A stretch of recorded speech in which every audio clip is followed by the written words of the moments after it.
Dist spiraled in lazy circles as the transport truck groaned to a stop beside the training field. The late afternoon sun hung low, painting the sky in a harsh orange glow that made everything shimmer. The sand, the metal targets, even the rows of recruits standing in loose formation. From the back of the truck, Clara Jennings stepped down, boots crunching against gravel, a long canvas-wrapped bundle cradled carefully in her arms. She moved with a deliberate calm, not the nervous energy of a new recruit, nor the rigid authority of an officer. Something in between, quiet but sure of herself. A few of the younger soldiers glanced her way, exchanging puzzled looks. She was older than most of them by at least 15 years, her brown hair streaked with gray and tied back neatly beneath a weathered cap. There was nothing remarkable about her uniform. Standard issue, pressed but plain. What drew their attention wasn't the woman, but the rifle she carried. When she unwrapped it, the murmurs began. The rifle was old, wood-stocked, scratched, and dull from use. The metal was blued but fading, its bolt worn smooth from decades of handling. Compared to the sleek black carbine slung across the recruits' chests, it looked like something pulled out of a museum case. "Hey, ma'am," one of the recruits called, grinning. "You planning to scare the targets to death with that antique?" Laughter rippled down the line. Someone added, "Careful, it might fall apart when you fire it." Clara said nothing. She checked the chamber, ran a cloth along the barrel, and rested the rifle against her shoulder with the ease of someone who had done it 1,000 times before. Her movements were smooth, practiced, almost graceful. The laughter faltered for a moment, replaced by a few quiet whispers. She finally looked up, her calm gray eyes meeting the smirking faces. "Maybe you're right," she said softly, her voice steady but carrying just enough weight to be heard over the wind. "It's old, but it still knows how to sing." No one quite knew what to say to that. The field went silent except for the distant clatter of training targets resetting. She turned toward the firing line, the old rifle gleaming faintly in the dying light. And for a fleeting moment, the recruits weren't sure whether they'd just laughed at a relic or at something far older, wiser and more dangerous than they could imagine. The commander had been watching from the edge of the field, arms crossed, an amused half-smile on his face. Colonel Haskins was a man who believed in order, precision, and the power of modern technology, not sentiment. To him, Clara's rifle was a curiosity, not a threat. When the laughter died down, he stepped forward, boots sinking slightly into the loose dirt, and spoke with that clipped, commanding tone that carried across the range. "All right. Jennings," he said, eyes narrowing slightly as he studied her stance. "You seem mighty confident in that museum piece. Let's see if it can keep up." He gestured toward the firing line, where rows of gleaming sniper rifles rested on bipods, each fitted with digital optics and stabilizers. "Standard range 800 meters. You'll shoot side by side with our top marksman." The recruits chuckled again, this time quieter, uncertain. Clara gave a single nod, saying nothing. She followed as the commander led the group to the long stretch of open field that ended in a series of metal targets glinting in the sun. The distance shimmered with heat. Even the air seemed to waver. It was the kind of day that tested every shooter's patience, the wind shifting unpredictably, the mirage making the targets dance. The 3 chosen marksmen, young, sharp and full of pride, took their positions. They adjusted their scopes, calibrated wind sensors, and checked digital readouts. Their rifles were the latest models, carbon fiber frames, suppressed barrels, smart triggers. Clara knelt beside them, unwrapping her rifle again. The wood gleamed faintly where her hand had polished it over the years. There were no electronics, no gadgets, just steel and wood, worn smooth by time and trust. "You sure that thing even fires straight?" one of the snipers asked, glancing over with a grin. Clara looked down the iron sights, eyes narrowing. "Straighter than most people think." The commander gave a sharp nod. "On my mark. 5 shots each. Let's make this quick." The air grew still. Even the laughter stopped. Clara could feel the faint breath of wind against her cheek, smell the dry dust and gun oil. She wasn't looking at the target. She was feeling it. The pull of distance, the whisper of the air. Her fingers tightened gently around the trigger, not in tension but in rhythm. The command rang out. "Fire!" The others moved like machines, but Clara moved like music, slow, deliberate, and sure. The first shot broke the silence like a whispered secret that suddenly turned into thunder. The crack of Clara's rifle echoed across the range, sharp, clean, deliberate. Her old weapon kicked against her shoulder with a solid, familiar thump, a motion that seemed to pull her back through time rather than forward. For a heartbeat, nothing moved. Then, 800 meters away, a metallic clang rang out. The first target quivered. A perfect hole punched through the dead center. The soldiers watching from behind the safety line blinked in surprise. One of the younger marksmen beside her hesitated, his fingers still on the trigger. He squeezed off his own shot, the sound slightly flatter, the recoil dampened by his rifle's advanced stabilizers.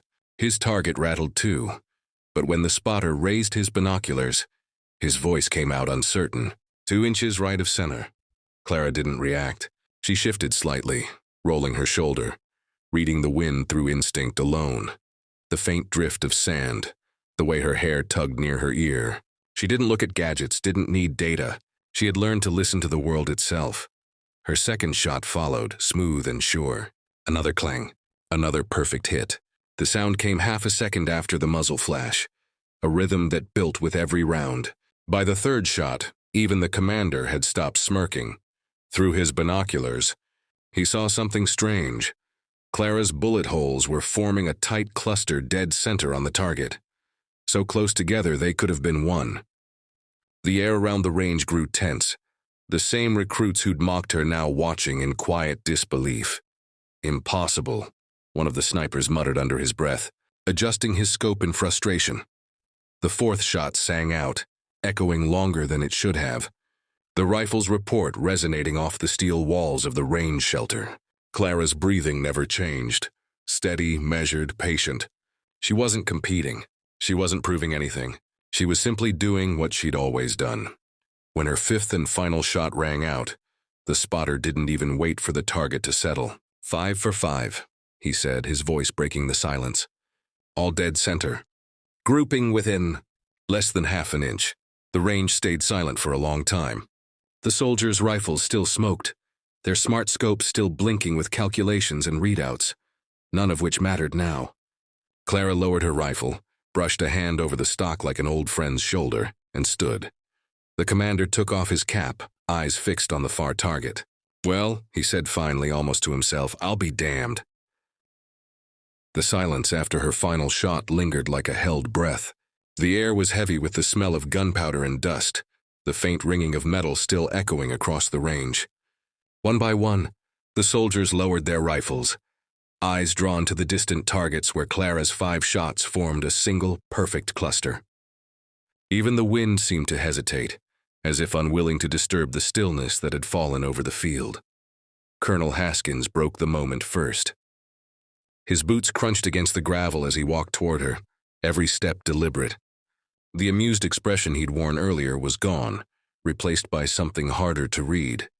Curiosity, maybe even respect, though he wasn't ready to admit it aloud. He stopped a few feet away, studying the rifle slung loosely in her hands. Where in the world did you learn to shoot like that? He asked, his tone quieter now, stripped of its earlier condescension. Clara looked up at him, her expression calm, almost wistful. My grandfather taught me, she said. He used this rifle in the war, said a rifle isn't just a weapon, it's a promise. You take care of it, it takes care of you.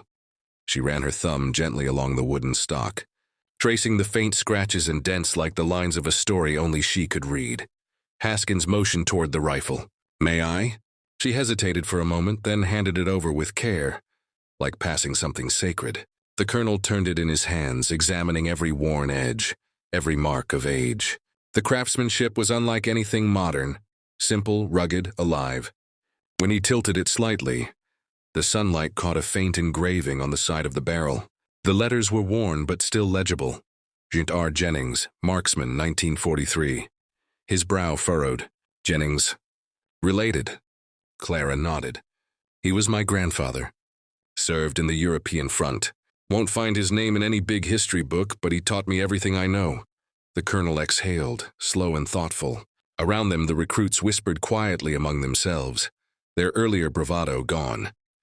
For the first time, they looked at the old rifle not as a relic, but as a living piece of history, a connection between generations of marksmen, built on skill, patience, and trust. Haskins handed the rifle back carefully, almost reverently. "Seems the old ways still have something to teach us," he said. Clara smiled faintly as she slung the rifle over her shoulder. "They always do," she replied. "You just have to listen long enough to hear them." Week later, the morning sun spilled gold across the training range, glinting off the metal targets lined in perfect rows. The same recruits who had once laughed at Clara now stood in silence, rifles cradled in their arms, waiting for her instructions. The air was cooler today, with a gentle wind that carried the scent of oil, dust, and something faintly metallic. Clara stood at the front, her posture steady, her expression calm, the quiet confidence of someone who no longer had anything to prove. "Range discipline," she began, her voice even but commanding. "That's what separates a shooter from a marksman. You can own the best rifle in the world, but if you don't respect it, it won't respect you back." Her words were measured, each one finding its mark as cleanly as her bullets had days before. The recruits listened closely now, hanging on every syllable. The jokes and smirks were gone, replaced by focused eyes and firm grips. Clara moved slowly down the line, adjusting stances, correcting breathing, showing them how to feel the rhythm of the shot instead of fighting against it. When one young soldier overcompensated for the wind, she placed a hand gently on his shoulder. "Don't chase the wind," she said softly. "Let it tell you where to aim." Her old rifle leaned against a sandbag near the observation post, sunlight dancing off its polished barrel. It looked almost regal now, no longer a relic but a companion that had earned its place among the modern tools of war. Every once in a while, Clara's gaze would drift toward it, not out of vanity but affection, as if it were silently watching over the lesson too. Colonel Haskins stood at a distance, arms folded, observing with a thoughtful expression.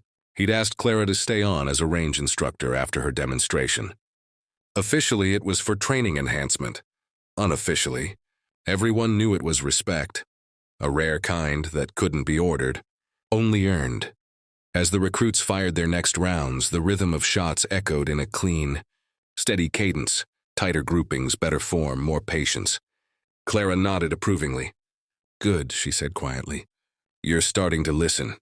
When the final bell rang and the rifles fell silent, the soldiers looked toward her for acknowledgement. She smiled, small but genuine. "Modern tools make shooting easier," she said, her eyes glinting. "But mastery comes from the mind, not the metal." Behind her, the old rifle gleamed in the sunlight. Proud and timeless, a symbol of what true skill, respect, and history could still accomplish in a world that often forgot their worth.